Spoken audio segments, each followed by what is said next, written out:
Hey guys, Dan Cavallari, the Practical Still, and I'm going back to the bottle on this Cooper's Craft Barrel Reserve, Kentucky Straight Bourbon Whiskey, 100 proof.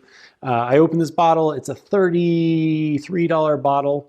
Tell you what, so far really enjoying this bottle. You can see I'm almost through it. I actually went out and bought a second bottle, so I suppose you can already kind of tell how I feel about it. I told you before it was a Brown-Forman product.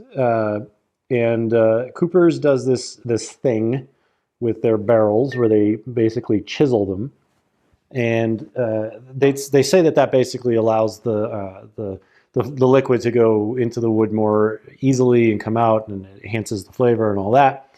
I thought that was kind of a bunch of nonsense. I don't know. I didn't have any reason to feel that way except that it just sounded like nonsense. But I have to say I'm pretty impressed with this, especially for a $33 bottle.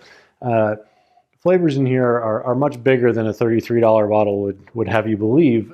This is not age stated. I don't think so anyway. I haven't seen anything on here that says how old this is.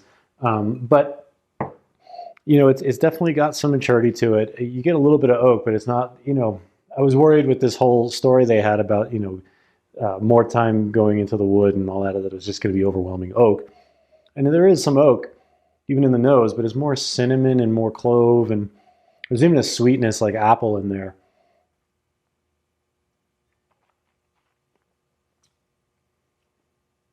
So yeah, in terms of complexity, it's got a lot of flavors to it. It doesn't taste young. It doesn't taste, you know, one note. Decent finish, and boy, you know, it just goes on for a long time. Little tiny little blast of burn at the end. But it's pleasant. I actually kind of like it. But the flavors, boy, they're just good. I mean, there's definitely more than one thing going on here, and I've said it before in other videos where I feel like you have to kind of nail two things, like the nose, of course, and this has a good nose.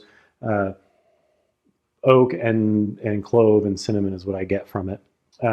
So you have to get the nose, you got to get that first initial flavor, and then across the tongue, you know, and that's where we usually get like that burn. This doesn't have that overwhelming burn. It's quite smooth. And then the finish. And I think it nails all four of those pretty well. So for a $33 bottle, I would buy this all day long. You know, it's not going to compare to something like a, you know, obviously a George T. Stagg, or even, you know, like a Stagg Jr. or a Booker's. I mean, those are among my favorites. But you know, this for 100 proof whiskey for 33 bucks, this has tons of flavor. It's an awesome sipper. Really any day, you know, it's kind of like nice to have on the shelf, especially for 33 bucks. And I brought this bottle camping with me back about a month ago. And some of my friends who, you know, they've had whiskey before, but they don't, you know, you wouldn't call them aficionados or anything like that. One of them said this was the best whiskey he'd ever had, and he went up and picked up a bottle of it. And I can see why. You know, and for 33 bucks, great value, great taste, great finish. I'd say this really nails it for 33 bucks. I'm pleased with it, and it's something that I will definitely have on my shelf in the future. So yeah, I'm going to enjoy this, and now that this bottle is empty, I've got another bottle to go through, so I'm pretty stoked about that. So anyway, that's back to the bottle with the Cooper's Craft Barrel Reserve, and it stood the test of time. I'm stoked on it. Cheers.